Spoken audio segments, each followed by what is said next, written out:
Ready, take. What's up, Saints? I'm Riley. And I'm Dom. And this is SFHS Today.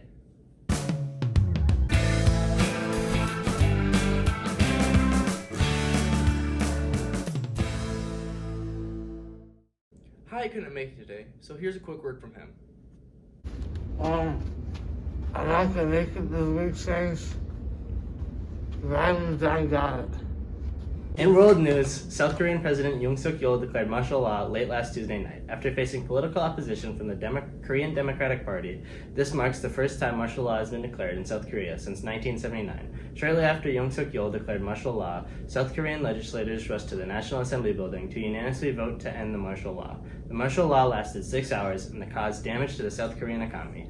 Korean markets closed down 1.44%. The won fell to 1,443.40 won per US dollar. This marks the lowest the won has been since October 2022. In national news, United Healthcare CEO and Minnesota native Brian Thompson was shot from behind and killed in Manhattan, New York.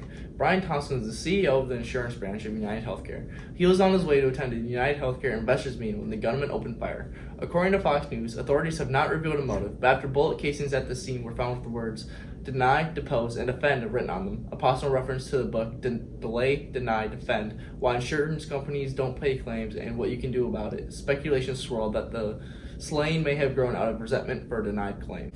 In some lighter news, conservationists in New Mexico celebrated as the local endangered river otter species has tripled in numbers. After several attempts in the early 2010s to reintroduce the species, the otters have finally begun to settle and have seen an explosion in population numbers, which still only seems to be increasing. In school news, Student Council is hosting a community night on December 13th from 5 to 8 p.m., where anyone can show up to enjoy holiday-themed games, a choir concert, and a boys basketball face-off versus Becker. Logan and Andrew are out to get some more info. So what can people expect from community night? So people can expect to come and just have like a night full of like a lot of different games and activities. You can meet Santa and Mrs. Claus. We have ornament making, cookie decorating, lots of different miscellaneous game activities, as well as the basketball game and a choir concert.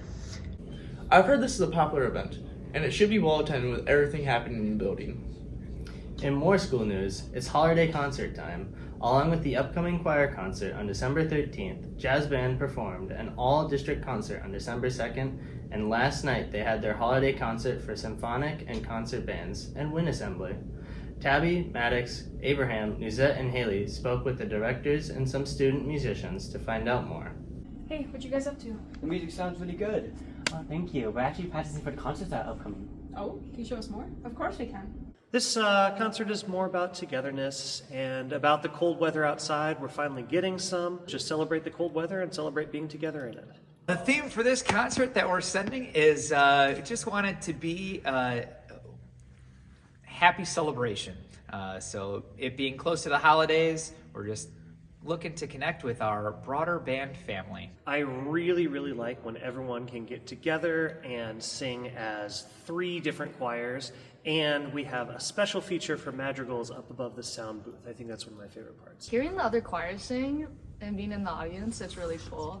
The best part about this concert was the final product, the ability to put it out there and showcase all the work that we've put on. I was really proud of the work that the students did and the music we made last night. It was awesome. I like playing, but my favorite part is probably getting to listen to the other bands play. For choir, I know I was very shy when I was a freshman, and joining choir had me break out of my shell more. The band concert, one of my favorite parts is probably American River Song.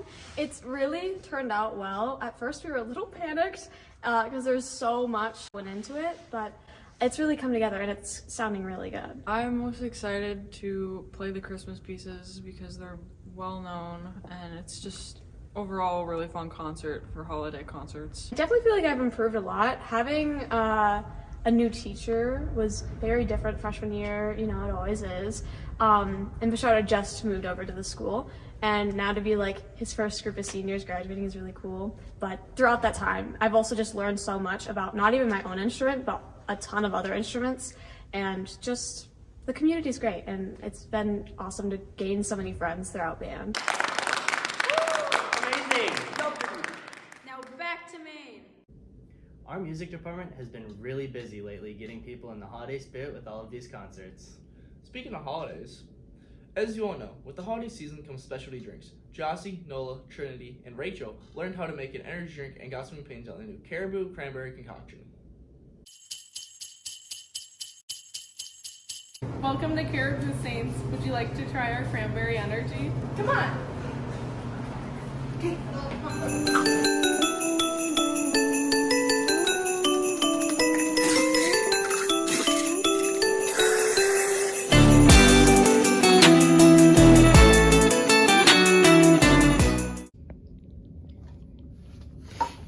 Why is it carbonated?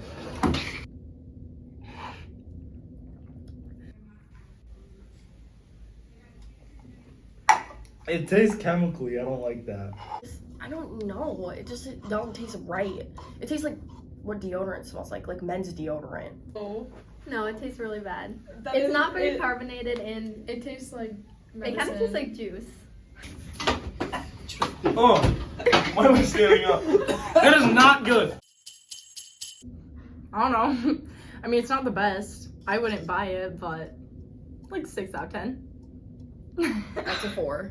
3 even. 4 is generous, to be honest. I don't like that. It's pretty strong. It's like a 6. It's like a 4. 4 out of 10. Don't get this.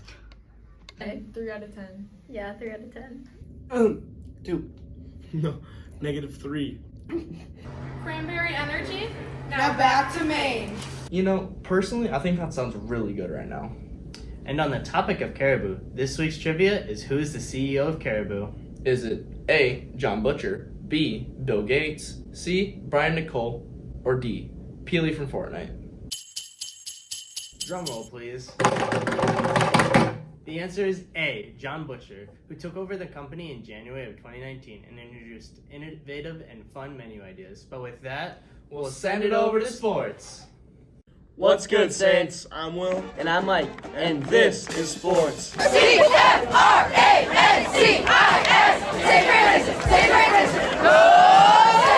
In national sports news, college football playoffs are heating up. We're in an attempt to keep the season going longer, and to bring in more revenue, the NCAA will be sending 12 teams to the playoffs this year. This will also work to give other teams a chance at a national title, as in the past, several teams have gone undefeated in the regular season and didn't make the playoffs.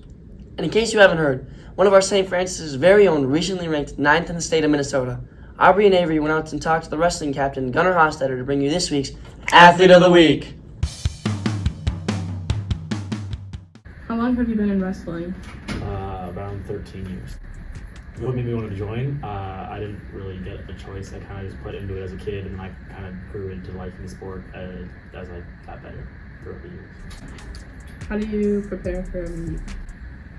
Today I've been listening to a lot of playlists that I have been putting together through a bunch of years, just trying to get my head right for the big match I have in there. I'm ranked number 9 for class AAA, so there's 3 classes: single A, double A, and AAA. St. Francis is AAA for wrestling. It means we're in the higher class, bigger schools. So I'm ranked number 9 at AAA. So that means I'm number 9 in the state, 152 for all schools that are AAA. Thanks, guys. And speaking of wrestling, St. Francis hosted a meet last Friday against Becker and Princeton, and had a second meet the day after in New Prague. They won 1 matchup on Friday and 3 on Saturday, bringing their season record to 4-1. The Northern Edge boys hockey team plays the Nokies today at home. You better be there, because I know I will. In state news, a 16-year-old boy from Stillwater fell through the ice on Markgraf's Lake. He later passed away due to the injuries sustained by the event. Logan, Tyler, Kennedy, and Grady went out this week to bring you some information regarding ice safety. Hey Saints, it's ice fishing season. And the first lake we made it to check some ice is Long Lake.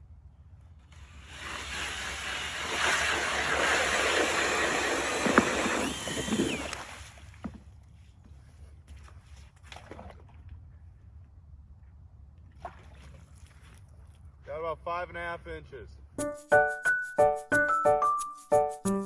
We're out on Lake Francis. It's just a little windy.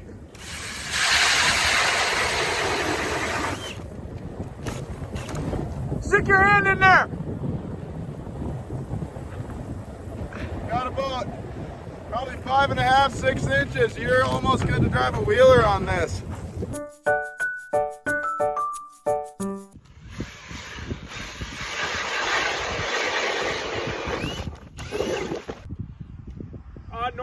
here. Let's check the ice.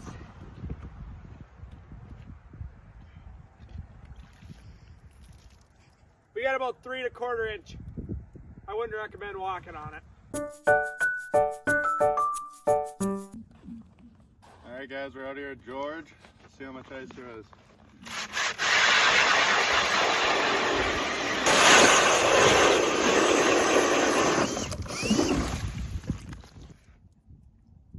We're looking at about, let's see, 5.5 inches here. 5.5 inches. This is the forecast for this week. Remember, ice freezes at a temperature of 32 degrees, and ice is never 100% safe. Good luck this ice fishing season, and stay safe. Remember to always check the ice. We're not professionals. Thanks, guys. And in this week's trivia, we ask you, what is the deepest lake in Minnesota? Is it A, Lake George, B, Lake Superior, C, Portsmouth Mine Pit Lake, or D, Lake Elmo?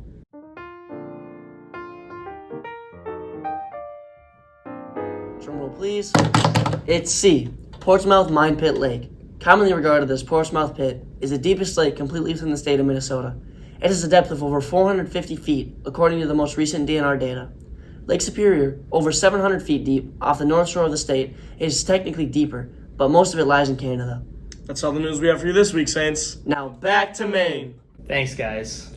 And one last thing before you go, Saints. Owen, Quinn, and Jacob, why don't you bring you this week's RQT? It's the random question thing. Ding. I actually don't know. Wow. Ooh. I've had a lot of embarrassing things happen.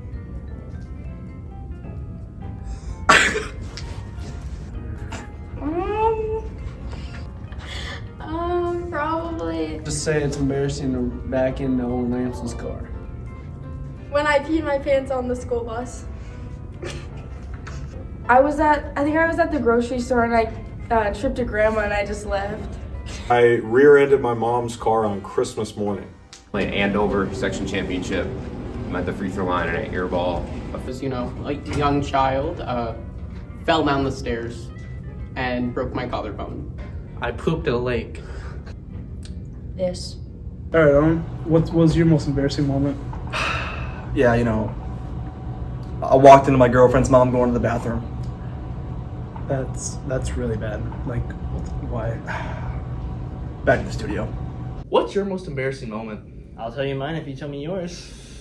Okay, well, it's really hard to embarrass me, but when out in public, my sister does a really good job because she's outgoing and energetic, and I like to keep to myself. But yeah, she makes me cringe.